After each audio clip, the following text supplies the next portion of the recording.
The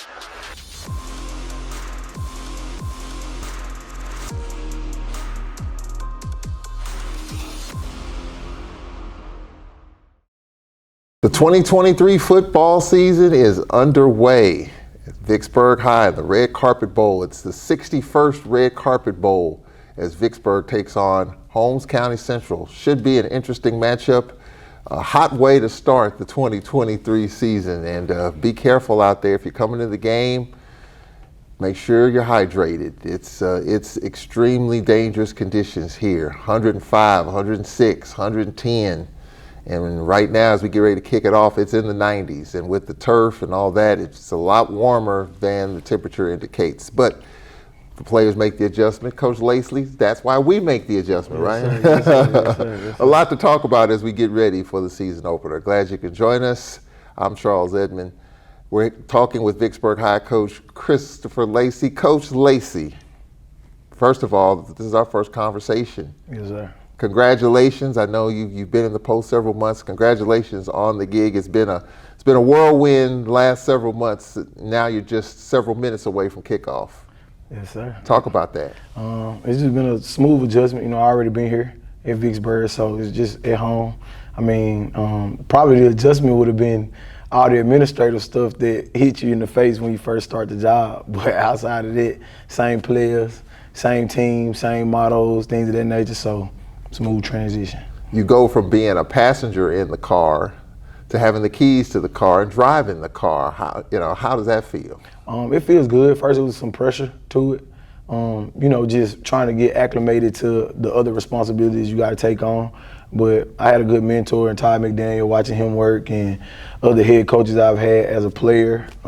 Even being at the junior high with Coach Carter, watching him do his thing. So I've been pretty much groomed to be able to be in this position. So it's a blessing. Your name, even over the last couple of years, has come up in terms of just the opportunity. It was kind of your time. It was kind of your turn. Just talk about that, knowing that you've been grinding these years for so long, and now you have that opportunity. Well, I knew it. 16 years old, I wanted to be a football coach. I wanted to be a head coach. So from 16 up until now, I've been preparing for that moment. Traveling to different coaching clinics, meeting different coaches, observing my coaches that I've had as a player, and I'm just being around other programs. This summer, I did a lot of traveling to other programs, asking opinions of other head coaches. So it was just falling into place. If you prepare for a moment, you don't really got to get ready for it. So. Yeah, if you stay ready, you don't have to work to get ready. You got to get ready. Yes, sir. Exactly. Well, what did you learn from all the different head coaches that you've talked to, that you've worked under? What's the one or two things that they all just kind of told you that has stuck with you? Well, number one, be yourself. I'm not trying to be nobody else. I'm going to be Chris Lacey at all times. I'm a player's coach, so you'll see me running around, jumping up and down with my guys, just trying to come down to their level to relate to them, and also just being organized. Organization helps out a lot. You don't want to have a table full of stuff that you don't know where to put things. So just that organization aspect of it, and then just believing in what I believe in. I'm going to be me. The way I coach is the way I coach, and if you believe in that, you'll be all right. And of course, the story in the offseason, when Coach McDaniel left to go to Ridgeland, you had actually left and then came back. Did you feel like when you came back, you lost a little bit of time there, or was it just picking up that baton right there and sprinting with it? Yeah, because even when I left, we had other coaches still here delegating things and putting things in order to where the program still ran. So I just had to come in and throw my little sauce back on what was going on. Plus the players, we got a good senior class, so they already had everything kind of put in motion. Guys was in the weight room lifting weights, so nothing really went away from what it was. So when you obviously getting the job and the staff, talk about putting your staff together, talk about your assistant coaches, because you were DC before, and we'll talk about your input on the defense as the head coach, but just talk about filling out your staff. Well, we just had to bring in a couple coaches. Some guys left, and when you have coaching changes, that usually happens. So what I wanted to do was I wanted to bring in guys who understood the culture of Vicksburg High School. So we added Coach Knight, who played here. We added Paul Wilson, who played here.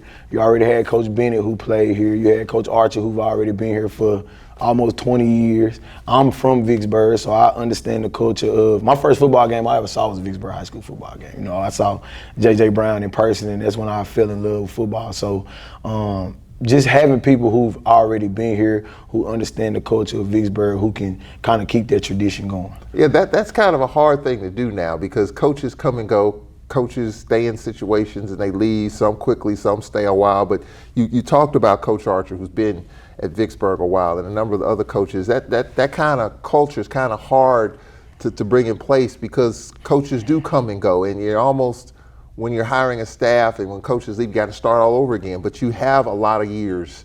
You have a lot of years in, and your staff has a lot of years in Vicksburg High. Yeah, I mean, it's a good thing because, like I tell the players all the time, first of all y'all coaches played college football.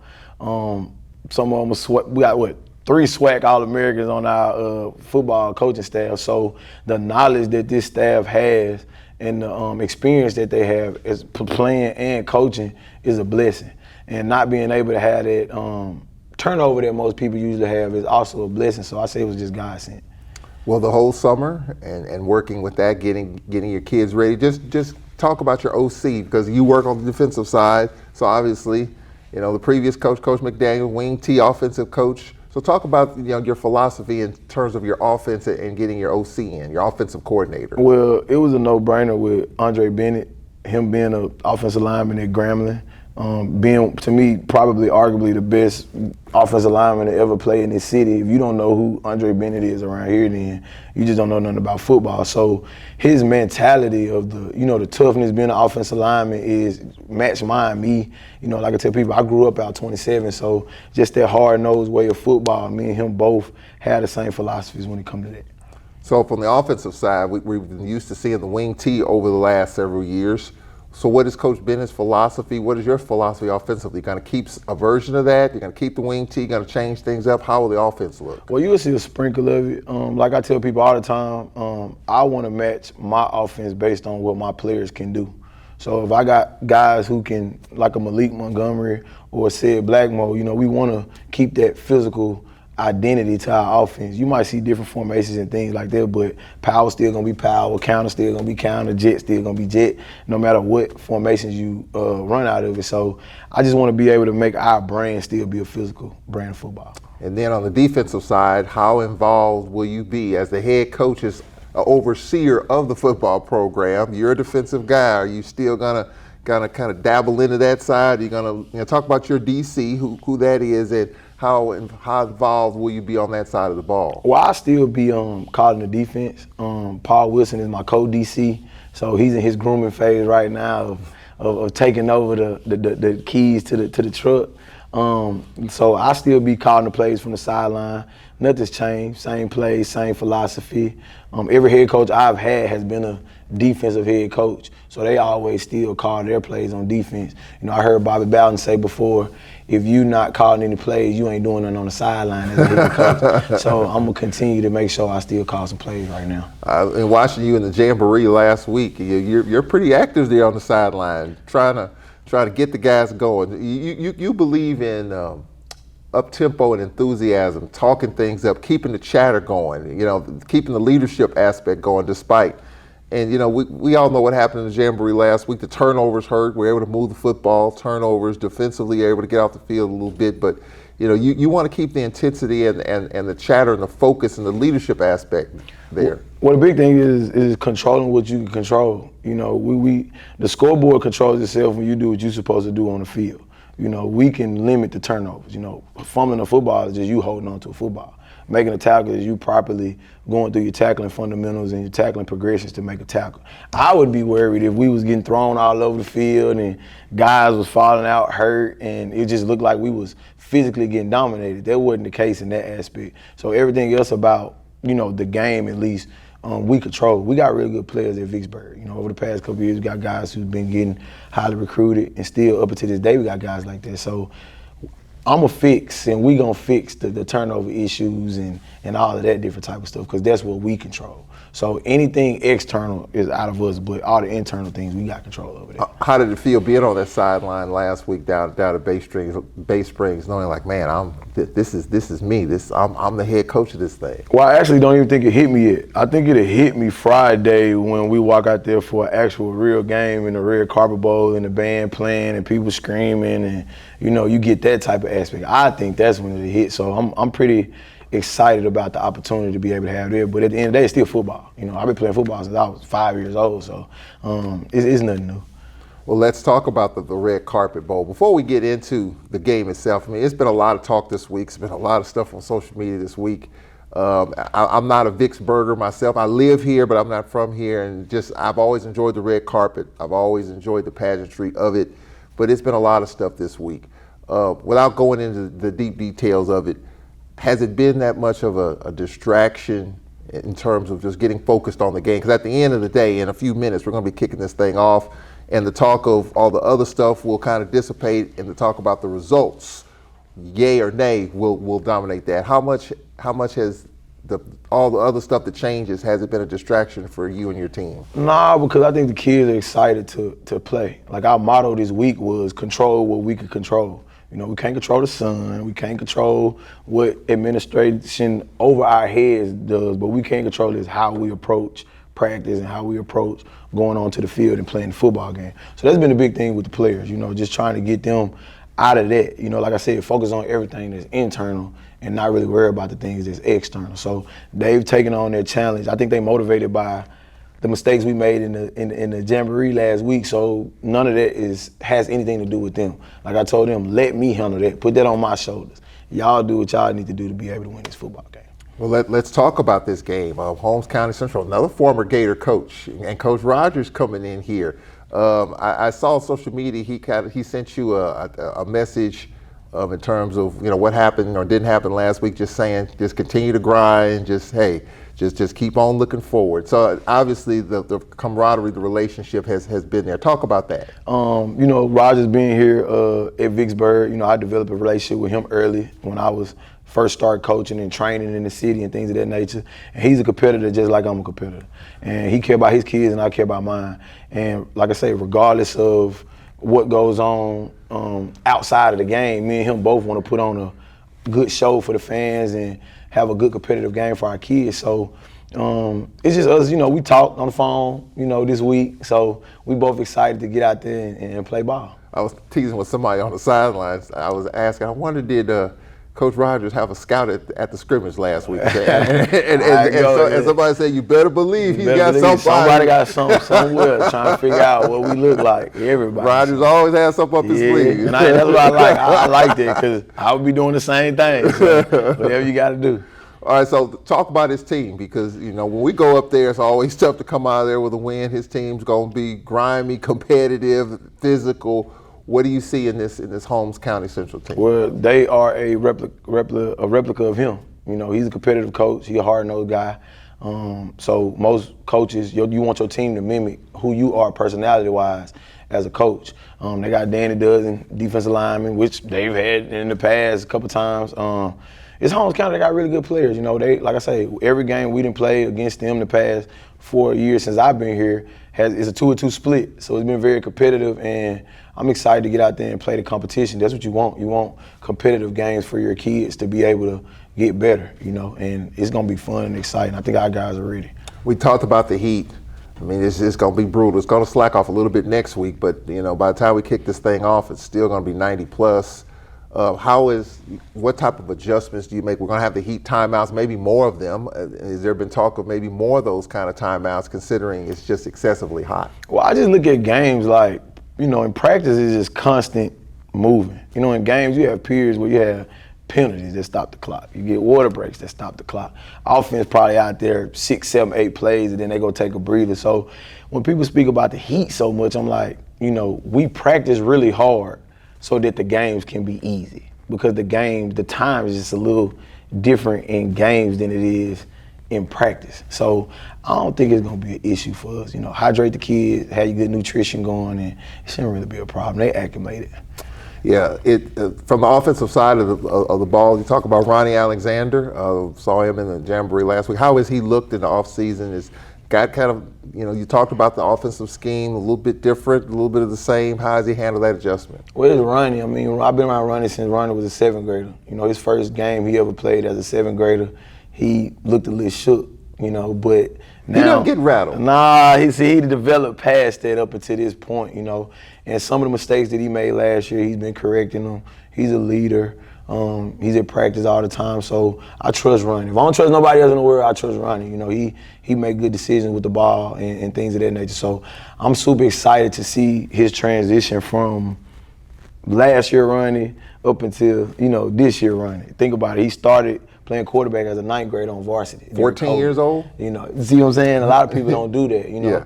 And I'm pretty sure he got a chip on his back. People tell him he too small to play quarterback or he this, he that, and he just continues to prove them wrong. So I'm excited to see my boy do his thing. And I'm excited about the guy that toted the mail last week in Blackmore, how he was able to bounce back. And we saw him last year during his recovery. He said, "Don't worry, I'll be back." And he showed that in a big way last week. How much you're going to be leaning on him? Well, what Blackmore did was he added depth to the backfield. We got Malik Montgomery, who's already, our running back, but Blackmore added depth. And that helps us out because both of them are big, strong, physical running backs. And, I'm used to the Vicksburg where you had a Fallon Gray back there, then you had another running back back there, Maurice Taylor. So that's the kind of depth at running back that we trying to build. Even when you get into the college game, you got your Georgias where you got 5 running backs that can be able to go, or your Alabamas. That's what we want in Vicksburg, and I think that's what we got now. We got about 5 or 6 of them that can go, so it's going to be fun to watch them. And then on the receiving, to talk about the receivers and how Ronnie's going to try to spray it around and get other people involved. Well, we actually, built some depth at receiver. I got about 5 or 6 guys at receiver right now who can play for anybody in the state of Mississippi, I believe. So it's going to be fun to see them do their thing. You got Tyler Henderson, who's a 4-year starter also. You got Jacoby Smith, who's going to move into a role. You got Daquan Warfield. So we got a lot of guys who are going to be able to contribute, tall, fast, quick, speedster guys who can go out there and catch the ball with their hands and do their thing. How you feel about your offensive line? Starters, they all was there last year. We got, I think, 4 of them ended up playing against West Point. So when you get that experience on the offensive line, that right there in itself is a plus. You can't win without the offensive line. I tell people all the time, I tell them the same thing. Regardless of what we got going on with all these skill positions, the game is won in the trenches and up front. So if we can be able to do our thing up there, we'll be all right. I mean, we went for over 5,000 yards on the ground last year, so I got the utmost confidence in the offensive line. Plus, Andre Bennett coaching them, so, that right there is a plus. You can sleep at night knowing he's going to figure it out. Yeah, you got Big Bennett, man. You good. So I'm pretty confident in them. And on the defensive side, DeMarcus Johnson, you see his picture plastered in the paper in a lot of rave reviews. Talk about his growth and development. Well, I mean, like I told the newspaper, he a unicorn. Sometimes we have to tell DeMarcus to go on over there and chill sometimes and practice so we can practice. People look over him because of his height sometimes, but as a dog and as a, an alpha male on the field, he's one of the top 5 defensive players in the state of Mississippi to me. I don't know what the university's thinking about. I don't know what they looking at, but come get the dude. He can play ball, so I'm ready to see him do his thing. Well, I was standing next to him at the jamboree last week, and he wasn't happy about what was. That was just a 2-quarter jamboree, and he was not happy what was going on. He's just that type of kid. He like to win. He been like that since he was a little league kid. So he a leader. I mean, we follow his drum sometimes. So I'm ready to see him do his thing. I think he's highly motivated for Friday.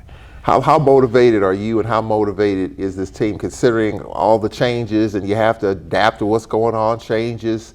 The high school association says you can play at 8 o'clock in these games because it's just so hot. It's going to continue to be that way. But just how has this team handled all the adjustments, especially in the last 4 or 5 days? Well, again, like I say, y'all's job is to play. Don't worry about all the other stuff that go on. Put that on me, and I'll handle it. I need y'all focusing on the fundamental part of football and what does it take for us to win a football game. That's all y'all need to focus on. If y'all can do that, we'll be all right. Motivation-wise, I don't think anybody's more motivated than me. I'm blessed to be here. I'm a visionary, so this is something I thought about, like I say, long time ago. So to be able to be here, I'm gonna take every day, and cherish it that God give me to be able to do what we gonna do. And plus, I got goals. I got personal goals myself as a coach. Vicksburg ain't never won a state championship in football. I want to be the guy that brings the first state championship to Vicksburg. So that in itself is hunger for me to wake up every day and do my thing. We were so close last year. I mean, that game last year here, we had the road to the championship came through here last year. That's something that, around here doesn't happen very often. How does that drive the fire in your belly and this team, knowing that we were so close last year and we just got to take it to the next step? Well, me being from Vicksburg, I always knew Vicksburg got crazy talent. You know, it's just putting it together. If you in the red zone 6 times like we was last year, or the third quarter drive at the beginning where we let West Point just go up the field on us, that right there in itself had fire on me. You know, you can ask the players. I always say a statement like I never lied. Like I told them last year, we'll play West Point in the North State Championship at Vicksburg. And I was kind of down on myself because I said we will play West Point at Vicksburg. I never said we'll beat them. So now I'm telling myself we're gonna win the state championship this year. Like that's what we focused on. So it's just putting it in, man. I'm motivated. They motivated. Everybody motivated. We won the first Little Six championship game that they ever had with this senior class. I believe in correlations. We beat Brandon. Brandon played in 2 state championships since then. So why can't we do the same thing? We've been this close. Yeah. So that's the fire that motivates me to say we can get there. What's the difference in this team with you taking it over, with you being the leader, the difference in this team versus last year's team? What do you see in the offseason in terms of just the leadership and all that? What's the difference in this team this year than this time last year? I mean, nothing against other people, but I just got a great relationship with this senior class. Like I started with them at the middle school. You know, we've been through the learning processes together. You know, they were learning as players, I was learning as a coach. So we kind of got that relationship. You know, I could joke with them a certain type of way. When I get on to them, you know, they respect it and they take it because, like I say, we got that relationship. They want to win just as bad as I want to win. And we just got that team bond and the communication deal that goes along with each other that I think a lot of teams don't have, or just people don't have in general. The first couple of games are right here, Coach. A good opportunity for the fans to see, a good opportunity to get off to a good start and really, get this thing rolling early. Right, exactly. And it's going to be fun. I mean, I want people to come and pack the stands, be able to be here and come see the kids. You know, the big thing is just the support.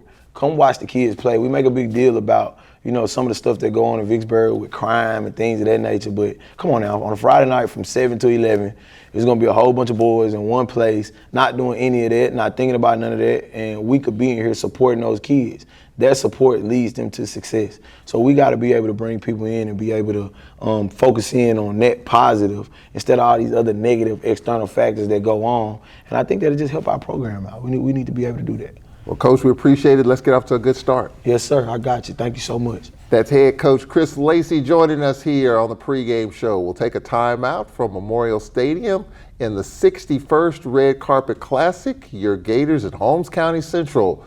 Marcus Rogers, former head coach of Vicksburg here. He's ready. Coach Lacey is ready. We're ready. We'll get it kicked off after this timeout.